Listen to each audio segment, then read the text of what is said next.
I'm the XCLB with the latest edition of This Week in RuneScape History, from the 17th to the 23rd of January. On the 21st of January 2004, the following updates went live in RuneScape 2. The RuneScape 2 map was updated to include Kendaren, East Dardoin, Heminester, and Port Karzard. The Rangers Guild, the Heroes Quest, the Tribal Totem Quest, the Fishing Trawler minigame, and the Makeover Mage was added, and the market stalls were added in Ardun. On the 17th of January 2005, the Brimhaven dungeon arrived in RuneScape, along with new monsters you can also find in the dungeon, those being the Wild Dog and the Bronze, Iron and Steel Dragons. The following changes were made to castle walls. If you enter the barriers of your own side while holding your own flag, the flag will immediately return to where it belongs, and a right-click Steal Flag option was added to castle walls.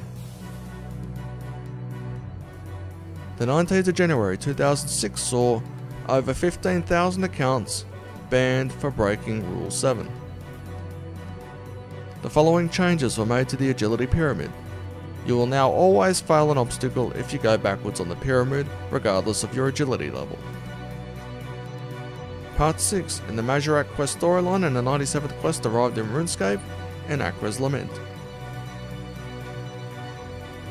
On the 22nd of January 2007 saw the arrival of a new mini-quest called the Lair of Tarn Razor Law. Along with this update we saw the arrival of the Terror Dogs, and skeletons, ghosts and zombies got graphical updates. The 17th of January 2008 saw the following changes to the summoning skill. The price of shards dropped from 50 to 25 GP.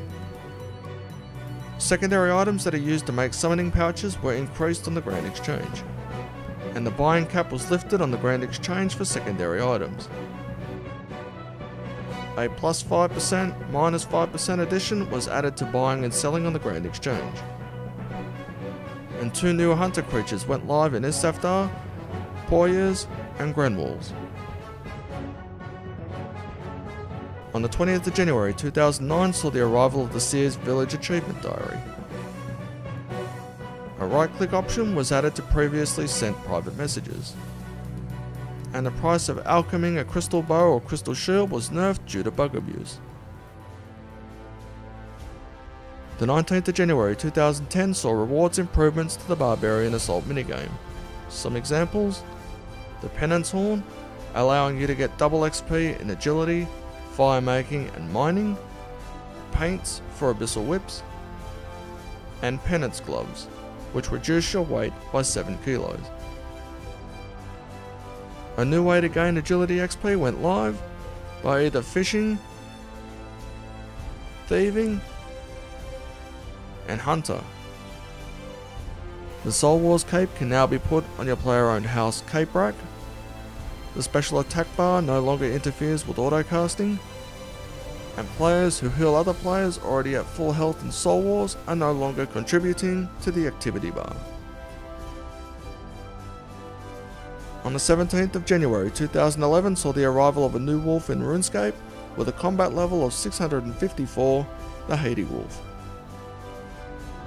Compost bins now have an empty option, and the gate to the Falador farming patch is now permanently open.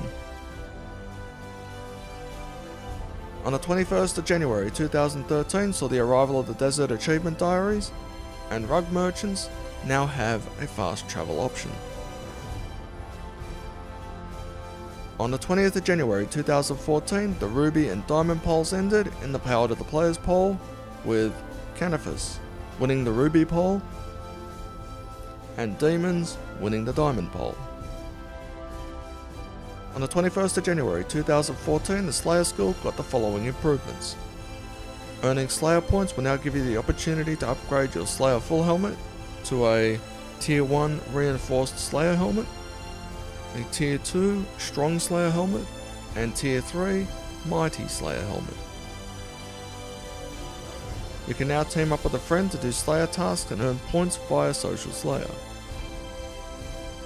You can now use a player-owned house to repair Drygore gear. And the second world event came to an end with the death of Bandos. On the 19th of January 2015, the Hadean Skullwolves returned to the Fremennik area, and Ia arrived. Unfortunately for her, she has lost her spear and helmet, and it's up to you to help her find it. And finally, on the 20th of January 2015, Rune Labs went live. I hope you enjoyed this week in RuneScape History. I'm DXCLB.